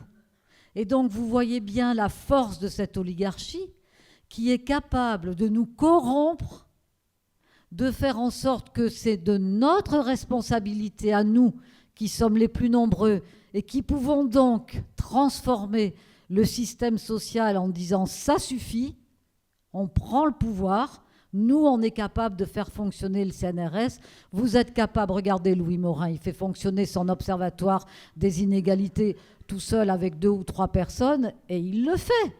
Et on est tous capables de faire, c'est nous les créateurs de richesse, c'est pas eux. Eux, c'est des parasites, qu'ils s'en aillent. Voilà. Et donc...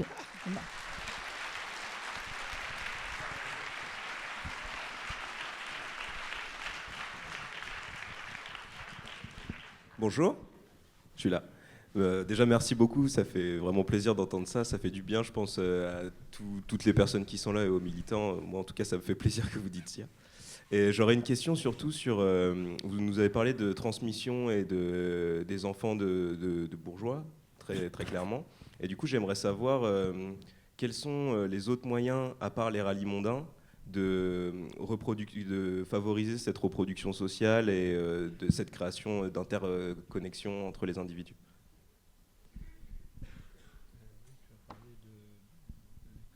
Oui, j'ai parlé de l'école des Roches. Ben, donc, commence. Oui.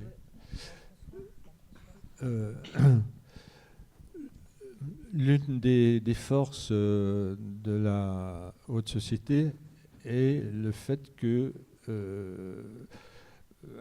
il faudrait mettre beaucoup de nuances à ça, mais les hautes sociétés des différents États, des différentes régions de la Terre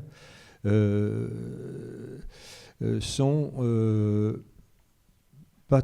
Il y a des tensions, hein, il y a des problèmes, mais il y a aussi de très très profonds rapprochements. Tout à l'heure, quand Monique a parlé de l'école des Roches à Verneuil-sur-Avre, c'est un établissement où ce qui passe avant la religion, c'est bien la position dans la société. Après, qu'on soit musulman ou catholique, ça n'a pas d'importance, c'est une variable secondaire. Il y a ça, mais il y a bien d'autres dimensions.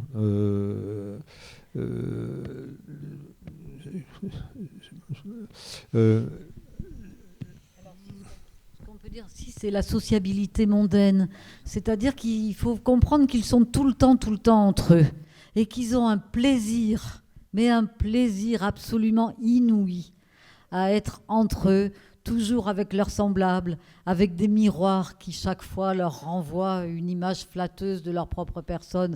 Quand on va dans les cercles et dans ces réunions mondaines, on se dit tiens, c'est bizarre, ils se ressemblent tous. C'est vrai parce qu'il y a des corps de classe, des visages de classe, des tenues de classe. Michel l'a bien dit dans son exposé. Et ils ne s'en lassent pas. Ils ne se lassent pas. Leur vraie société, c'est leur société. C'est leur patrie. C'est la seule chose qui compte. On se retrouve comme sous l'Ancien Régime où on se mariait dans l'ordre de la noblesse, indépendamment des pays. Et donc, juste en forme de conclusion sur ce passage-là, pour finir de répondre à votre question, je vais vous réciter un petit poème de Robert Desnos, Le Pélican de Jonathan. Alors, c'est le capitaine Jonathan qui, dans une île d'Extrême-Orient, trouve un pélican, qui pond un œuf d'où il sort un pélican lui ressemblant étonnamment, qui à son tour pond un autre œuf tout blanc, d'où il sort un autre pélican lui ressemblant étonnamment. Cela peut durer pendant très longtemps, sauf si l'on fait une omelette. Donc on vous propose de faire l'omelette.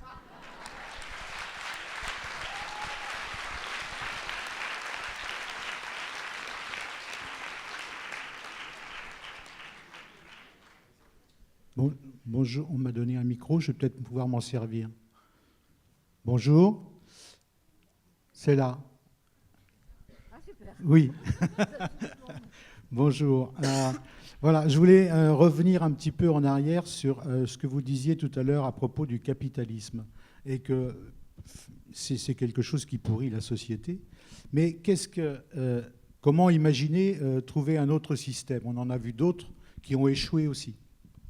En revanche, je pense que je suis convaincu que vous n'êtes pas sans savoir que le capitalisme a évolué.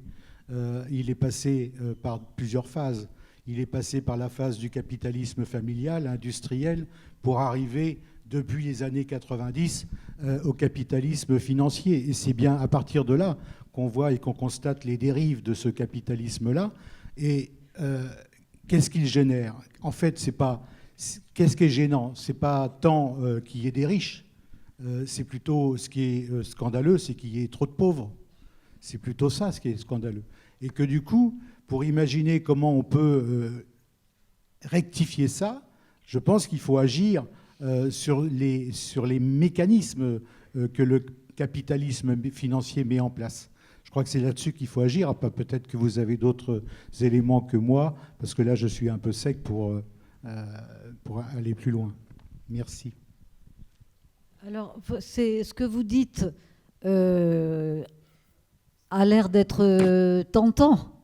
C'est-à-dire de dire peut-être qu'on peut aussi avoir une position réformiste, peut-être qu'on peut se battre, par exemple, comme nous l'avons fait, Michel et moi, contre la fraude fiscale des plus riches, puisque la fraude fiscale des plus riches construit notre déficit public. Il n'y aurait pas de déficit public en France si les riches payaient leurs impôts. Donc on voit bien que le déficit est une arme d'asservissement des peuples. Alors, à force, on n'est pas tout seul à se battre contre la fraude fiscale. Avec Éric Bocquet, le sénateur communiste, avec des tas d'intellectuels, de chercheurs, d'économistes, vraiment contre la fraude fiscale. Les lanceurs d'alerte, bien entendu, tous les Panama Papers, vous avez entendu parler de tout ça, c'est énorme. Alors on vous dit, on croit gagner des batailles, on vous dit, le secret bancaire, c'est fini. Mais qu'est-ce que c'est que l'abolition du secret bancaire ?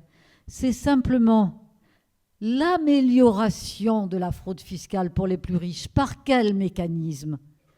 L'abolition du secret bancaire, c'est l'information automatique, des échanges d'informations automatiques entre les administrations fiscales. Mais quand on travaille avec les inspecteurs des impôts qui nous parlent sous anonymat, entre administrations fiscales, ça veut dire entre les plus hauts gradés dans la Suisse, en France, en Allemagne, qui ont la responsabilité, comme Jérôme Cahuzac quand il était ministre du Budget, ça aurait été lui l'interlocuteur dans ces échanges. Donc, si vous voulez, au lieu d'être la suppression du secret bancaire, c'est l'oligarchie qui va maintenant, l'oligarchie mondialisée, qui va exactement être au courant de la systématicité du non-paiement de l'impôt, mais qui va le garder. Ça restera un secret. Le public n'y a pas accès. Donc, si vous voulez, on croit gagner une bataille et en réalité, on perd la guerre, puisque depuis que Donald Trump, le multimilliardaire qui est à la tête de la plus grande puissance économique mondiale, lui, il est en train de transformer les États-Unis, qui étaient déjà le premier paradis fiscal, en un paradis fiscal complet. Et à terme, quand je dis qu'on aura perdu la guerre, c'est que tous les pays développés se transformeront en paradis fiscaux. Il n'y aura plus besoin de rêver à la Belle Bleue et au sable blanc. Donc, je conclus en disant, le système capitaliste a une force pour rebondir qui est absolument extraordinaire. Et c'est ça qui est décourageant aussi. Plus on se bat, plus il devient fort. Donc, à un moment, on dit, ça suffit.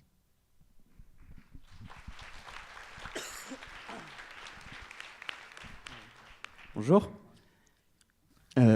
C'était pour revenir sur cette idée de guerre de classe, du coup. Vous avez très bien montré à quel point les riches pouvaient faire preuve de cooptation pour définir des objectifs communs et pouvoir se rassembler et, on va dire, lutter pour leurs intérêts. Ma question, du coup, ça serait, est-ce que vous avez pu observer ce genre de procédé chez les classes populaires ou chez les classes moyennes?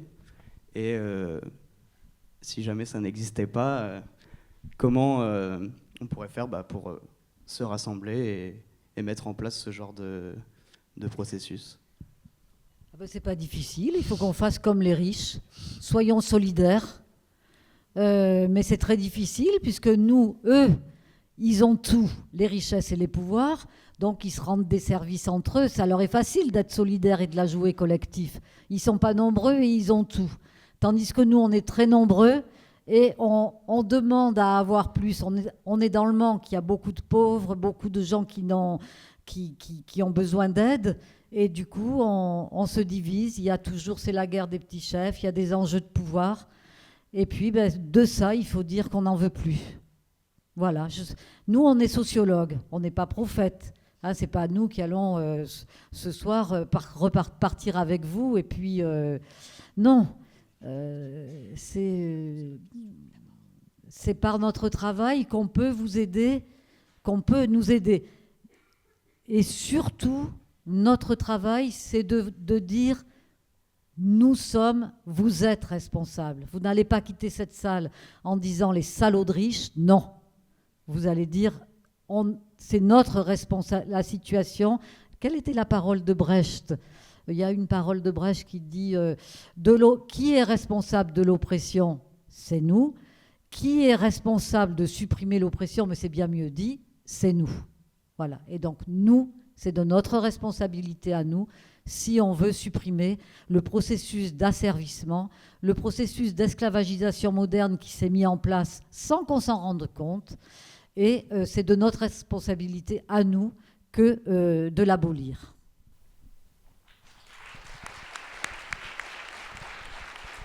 Bonjour. Bonjour. Ici. C'est extraordinaire. Ah ça y est, coucou. Tout d'abord, j'aimerais dire que c'est un peu compliqué pour certaines couches sociales de réellement avoir cette démarche solidaire parce que, comme on sait, les couches sociales aujourd'hui, elles sont très divisées. Il n'y a pas une classe moyenne, il y en a plusieurs classes moyennes avec des intérêts totalement différents.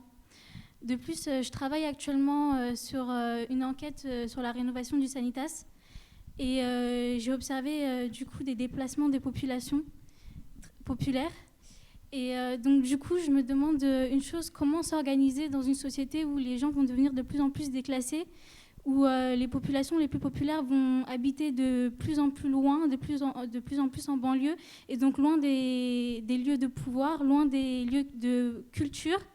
Et je peux corréler ça également avec la loi Vidal qui est en train de se mettre en place par le gouvernement, qui va bloquer l'accès aussi à l'université aux classes les plus populaires. Donc ma question, c'est la domination de demain, comment elle va s'effectuer ?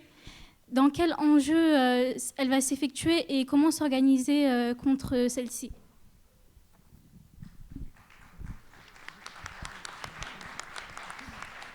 Alors, votre question, elle parle de la démocratie. C'est-à-dire que aujourd'hui, avec cette oligarchie, les peuples sont de plus en plus loin des pouvoirs de décision. Par exemple, après la Seconde Guerre mondiale, s'est construit l'Europe néolibérale que nous connaissons aujourd'hui, où peu à peu, on décide, on a l'impression d'être des peuples colonisés, avec le colonisateur qui décide à Bruxelles, qui décide sous ordre de telle ou telle multinationale, prend les décisions, et puis ça devient une directive de Bruxelles. On n'y est pour rien, on n'y comprend rien, on ne sait pas d'où vient cette norme.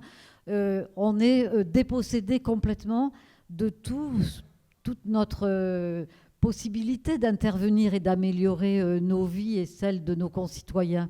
Le pouvoir s'éloigne de plus en plus. Ils sont en train de construire le Grand Paris, de supprimer les départements. Voilà, tout le processus va être comme ça. Puis après, il y aura un gouvernement mondial. Alors aujourd'hui, c'est Bilderberg, la trilatérale et Davos, où cette oligarchie, ce n'est pas une théorie du complot, hein, c'est le fonctionnement marxiste d'une classe sociale dont on parle. Ce n'est pas une théorie du complot. Et donc voilà. Et du coup, le dessaisissement dont vous venez de parler avec beaucoup de force va être quelque chose d'absolument général. Et donc, on le redit, nous, on est des sociologues, on n'est pas capable d'organiser un mouvement, mais la seule chose que l'on dit, on se sent véritablement des éveilleurs de conscience, des lanceurs d'alerte grâce à cette connaissance que nous vous devons de la classe oligarchique, de cette classe dominante, en disant qu'on est au bord du gouffre, que si on ne réagit pas là et maintenant, ce sera trop tard. J'y vais. Bonjour, je suis là, à gauche, là. Voilà. Juste, je voulais savoir, pour savoir si j'ai bien compris, vous parlez de la bourgeoisie, enfin des riches, hein, par la bourgeoisie avec les capitaux financiers, enfin voilà. Et en fait, qu'est-ce que vous pensez de la bourgeoisie ça y est, j'ai perdu. Culturelle, la bourgeoisie diplômée, est-ce que c'est la même? Est-ce qu'on rencontre... Voilà, c'est une question que je me pose parce que je n'ai pas bien saisi la différence ou au contraire leur non-différence. Oui, Monique m'a suggéré. Bah quoi? Faut être honnête. Déjà, si chacun disait ce qu'il en est vraiment, ça changerait. Bah, la vérité. C'est toi qui m'as soufflé. Bah oui. Je vois que tu dors. Bah, tu m'as réveillé. Bon. Donc, qu'est-ce que c'était la grande bourgeoisie est aussi une bourgeoisie cultivée avec le capital culturel. Ouais. C'est l'une des... Je ne sais pas, c'est ce que je voulais dire là, et que je dis, c'est une des injustices peut-être les plus cruelles de la structure en classe sociale qu'on peut empiler comme ça avec le moins et le plus tout en haut. C'est que le plus tout en haut est aussi un plus culturel. La haute société, ce sont les acheteurs de biens sur le marché culturel des arts. C'est eux qui sont dans les grandes ventes aux enchères, qui achètent un Rembrandt, un Picasso, et qui les mettent dans leur salon. Je me souviens d'entretiens où il y avait, c'était dans un château, une énorme masure, enfin un énorme bâtiment ancien, château, hein, avec une salle qui était grande comme les premières travées là, ici. Les trois, c'était grand comme ça. Il y avait une galerie qui tournait tout autour, et sur les murs, il y avait des tableaux qui auraient pu être au Louvre ou au Musée d'Art moderne. Il y avait donc une façon, c'est pas seulement de pouvoir l'acheter, c'est le fait qu'on l'achète et qu'on peut en parler plus ou moins bien. Mais ils ont souvent, dans ces familles, il y a un niveau culturel qui montre qu'il y a une maîtrise de la littérature. Alors, tout ça passe par des choses comme, par exemple, cette jeune fille qui entre en troisième, quelque chose comme ça, et son père lui ouvre un compte dans la librairie d'à côté où elle pourra acheter tous les livres qu'elle veut. Bon. Elle achète tous les livres qu'elle veut. La librairie, en plus, est un peu anglaise, un peu langue anglaise en tout cas. Donc elle achète aussi des livres en anglais, voilà. Et tout ça, comme elle veut, autant qu'elle veut, c'est rien comme dépense. Bon, ça montre quelque chose. Enfin, vous ne vous voyez pas avec un crédit livre pour vos enfants. C'est pas comme ça, c'est pas possible. Mais là, c'est possible parce que on a les moyens, et en plus, on sait la valeur que ça représente, qu'il n'est pas seulement une valeur marchande, mais qui est des supports de culture qui sont des éléments qui vous constituent comme quelqu'un qui a de la conversation, qui a une certaine facilité à s'exprimer. Moi, ça me rend jaloux un petit peu, hein, par moment. Mais en même temps, il faut bien être conscient que malheureusement, la culture entre dans les processus de domination, et que, bien entendu, l'argent est très important, mais il y a aussi une dimension culturelle aux inégalités qui est extrêmement importante, parce que vous avez un accès aux œuvres, à la lecture des œuvres littéraires, plastiques, qui est très inégalement répartie, et ça s'apprend. C'est pas comme ça, c'est pas de naissance qu'on a des façons de pouvoir comprendre ce que voulait faire Picasso. Bon,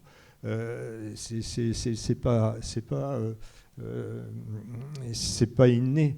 C'est quelque chose qui s'apprend et qui vous donne une certaine autorité intellectuelle, et c'est un des éléments, certes, peut-être pas le plus essentiel, mais c'est un élément important de cette société inégalitaire. Et je rajouterais volontiers, avec ce qui se passe aujourd'hui, avec les problèmes... Attention, tu marches sur le fil. Les problèmes de sélection à l'université, tout ce qui vous mobilise en ce moment. Effectivement, avec Emmanuel Macron, on a un pilonnage sur l'ensemble des services publics, un pilonnage contre les travailleurs avec la loi El Khomri qui est passée sous forme d'ordonnance autoritaire. Et évidemment, l'accès à l'université, la démocratisation scolaire que nous avons connue à la suite du Conseil national de la résistance et des 30 glorieuses, eh bien aujourd'hui c'est fini. et ça va aller très vite. La guerre est déclarée et vous avez intérêt à vous réveiller et à vous défendre parce que vous ne serez pas déçus de la suite. Et donc, le savoir et la culture font l'objet aujourd'hui d'une lutte, d'un enjeu décisif pour l'ensemble des classes moyennes et des classes populaires. C'est un enjeu de classe, c'est un enjeu de lutte, c'est un enjeu de guerre. Et nous devons être à la hauteur de cette situation qui est très grave de ce point de vue-là.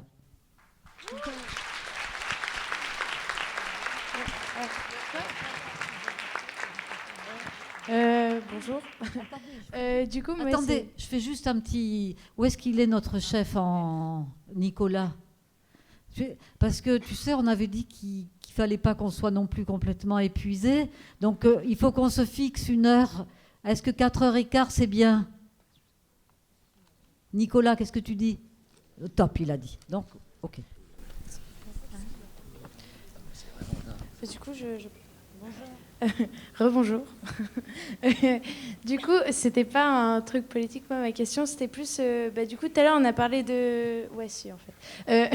On a parlé de famille dans l'aristocratie, etc. Et je voulais savoir quelles étaient les différences entre les hommes et les femmes à l'intérieur de la... Enfin, les inégalités qu'il y avait à l'intérieur de la bourgeoisie et savoir comment ça se passe un peu. Enfin, voilà. Alors, ça, je vais répondre puisque je suis la femme. Alors, je l'ai déjà un peu dit.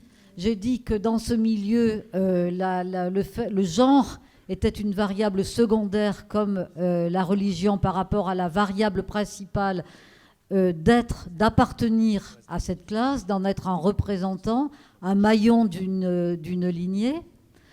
Mais il y a quand même une division du travail au sein de cette classe, sachant que les femmes sont plutôt dans la gestion du capital social, mais les hommes aussi. Mais disons que les femmes ont, par exemple, ce sont des mères de famille qui créent les rallyes. On n'a jamais rencontré... Ah si, en plus, j'ai faux. J'ai interviewé un père qui avait fondé un rallye pour ses filles. Mais en gros, les femmes sont plutôt dans la gestion du capital social que dans celle du capital financier. Mais en même temps, c'est faux. Beaucoup de femmes de la noblesse sont dans les services de gestion de fortune des grandes banques, mais sont souvent attachées de presse chez Dior ou dans la haute joaillerie. Voilà, il y a des petites nuances de ce type, mais en réalité, au sein de la famille, il y a véritablement on gère quand même ensemble le capital économique, le capital social, le capital culturel et le capital symbolique. C'est très dérangeant pour les chercheuses qui travaillent sur le genre. Ce que nous avons rapporté du statut de la femme dans cette classe sociale, ça n'a jamais été accepté, ça n'a jamais été audible, mais sauf il faudrait que les chercheuses qui travaillent sur le genre aillent justement dans les beaux quartiers, fassent des enquêtes spécifiques sur les femmes les plus hautes dans l'aristocratie de l'argent, et contredisent cette thèse si elle doit être contredite. Je serais curieuse d'avoir leurs résultats. En tout cas, pour aujourd'hui, ce sera ma réponse.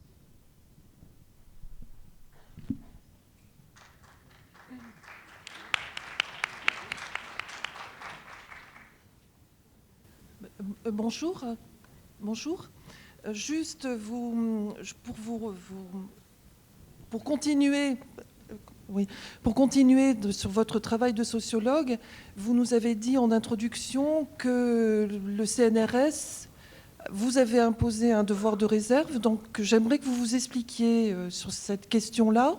Et peut-être de façon un peu provocatrice de ma part, vous demander dans quelle mesure, par exemple, le CNRS ne favorise pas ou n'entérine pas l'ordre social dans lequel nous vivons.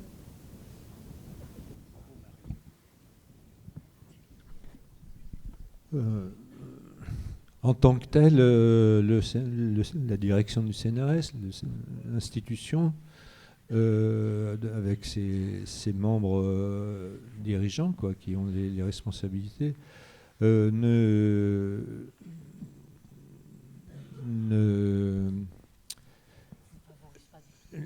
favorise pas du tout. Ne favorise pas du tout les travaux sur la grande bourgeoisie. Oui, mais j'ai un peu oublié votre question. Tu reprendras, parce que je sais que si je commence, tu vas vouloir poursuivre. Je dois dire que j'ai 4 ans de plus qu'elle. Alors, dans 4 ans, vous verrez ce que ça donne. Oh Alors, devoir de réserve, oui, parce qu'en effet, à l'époque, en 1986, nous étions 1000 sociologues en France, 500 au CNRS, enfin 1000 sociologues en France dans le secteur public, vivant de l'argent public, 500 au CNRS et 500 à l'université. En 1986, je pense qu'il n'y avait pas 5 chercheurs et enseignants-chercheurs qui travaillaient sur la classe dominante. C'est-à-dire que tous les autres travaillaient sur les classes populaires, les cités défavorisées, les jeunes, les pauvres, toujours la tête baissée. C'est très bien, parce que c'est là où il y a le plus de problèmes.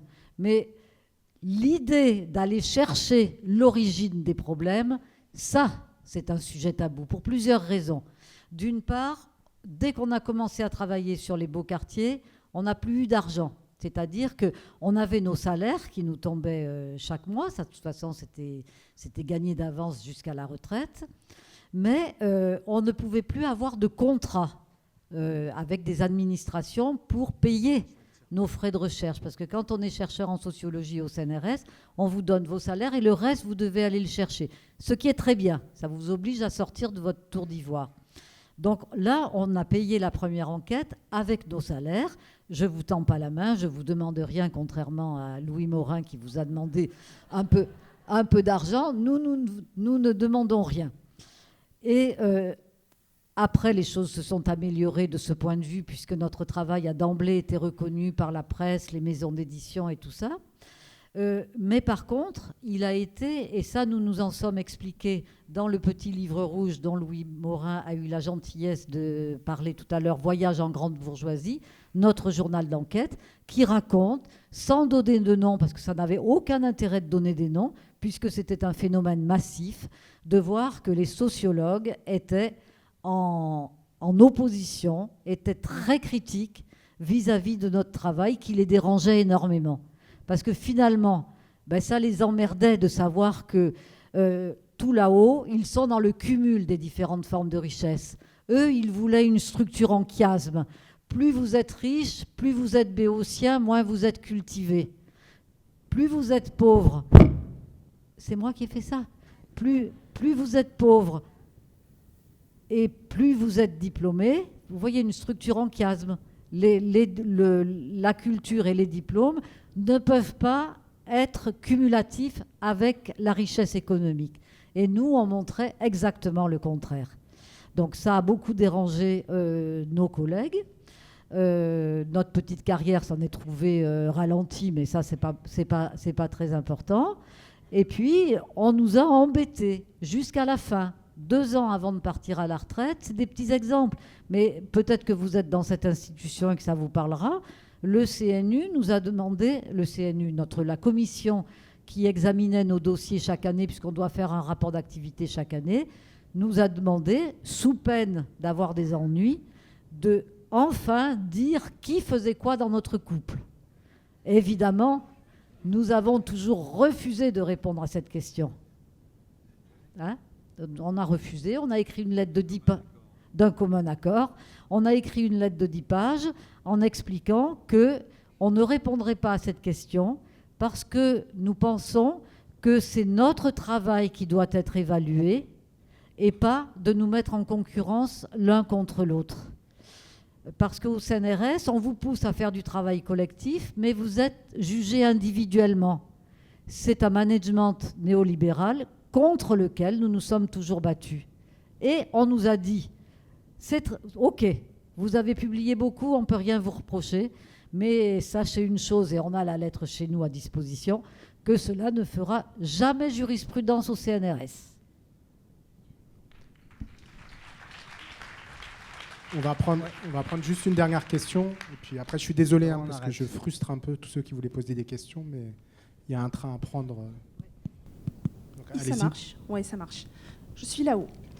La dernière question. Alors, vous avez fait la démonstration que les peuples de la grande richesse, ce tout petit peuple de la grande richesse, ce genre d'extraterrestres, cumulent énormément de pouvoir face à tout le reste de la population, et que clairement, ils ont le vent en poupe, et que si nous, on ne réagit pas, c'est mal engagé. Alors moi, j'aimerais quand même dire que ces gars-là me font quand même penser à un gros caillou face à une charrette posée sous la roue d'une charrette encore plus grosse, en pente comme ça sur une montagne, et que je pense qu'il ne faut pas douter du sens historique que ce caillou-là, si énorme et si compliqué soit-il, finira par se faire écraser par la grosse charrette du reste du monde. Ma question c'est, ils sont extrêmement arrogants, ils ont un plaisir entier à rester entre eux, ce qui est bien logique. Est-ce que cette arrogance, elle est liée à l'illusion de leur toute-puissance, ou est-ce qu'il n'y a pas aussi, parce que vous les avez vus de l'intérieur, est-ce qu'ils ont conscience qu'ils ne peuvent pas gagner historiquement? Et est-ce qu'ils ont peur de ça? Ou est-ce qu'ils sont dans cette espèce d'arrogance et d'illusion que leur victoire, elle est totale et définitive? Est-ce qu'ils comprennent que forcément, ils vont se faire casser la gueule ou pas?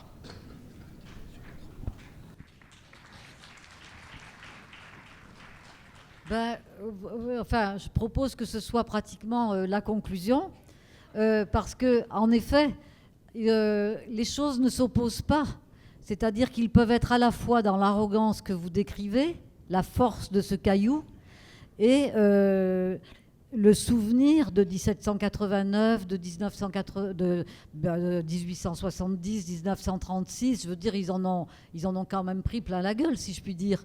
68, ça a été différent, mais même les événements de 95, avec Michel, on était en 95, on n'oubliera jamais, au cours d'un repas dans un hôtel particulier du 16e arrondissement, eh bien, on a été, pour une fois, on ne tenait pas notre couteau et notre fourchette pour manger, on avait les mains crispées sous la table pour essayer de tenir bon, parce que les valises étaient prêtes et ils étaient extrêmement anxieux. Donc, bien entendu qu'ils sont toujours dans cette schizophrénie, dans cette dichotomie gagnera, gagnera pas. Mais pour l'instant, à cause de nous, grâce à cette charrette qui est toute mollasse et qui refuse d'écraser le caillou, eh bien, ils sont actuellement dans une phase de contentement d'eux-mêmes, dans une phase d'agressivité, dans une phase guerrière, tout à fait conquérante et victorieuse. À nous de renverser cela.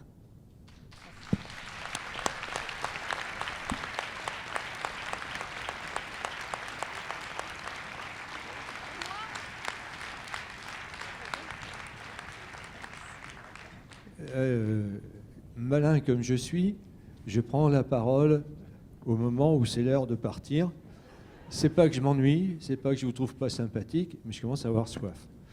Donc je vous souhaite une bonne fin de journée et allons-y tous ensemble. Nous allons chanter quoi? Restons neutres. Bon courage.